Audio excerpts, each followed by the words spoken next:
Friends, welcome to J and Jo's fresh garden. నేను మీ Antony. Friends, మన పూర్వకాలంలో పెద్దవాళ్ళంతా కూడా నువ్వులుండలని, సున్నుండలని, జొన్నలతో తయారు చేసినవి ఇలా ఎన్నో తినేవాళ్ళండి. అవన్నీ కూడా మనం మర్చిపోయాం. మా నాయనమ్మ, మా అమ్మమ్మ మాకు అవన్నీ పరిచయం చేశారు. ప్లస్ మనము మన పిల్లలకు కూడా ఇలాంటివన్నీ కూడా పరిచయం చేయాలి. ఈరోజు ఏకాదశి అండి, అందుకే పిండి పండుగ అని కూడా అంటారు. అందుకే ఈరోజు మనకి పిల్లలకి ఇలాంటివి పరిచయం చేసినట్లయితే ఇవి మన శరీరానికి ఎంతో మేలు చేస్తాయి.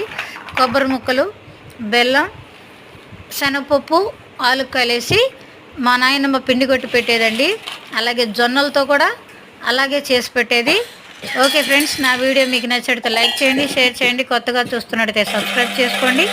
ఇలాంటి మరిన్ని విషయాలు తెలుసుకోవాలంటే నా ఛానల్లోకి వెళ్ళి ప్రీవియస్ వీడియోలు చూడండి. Thank you friends.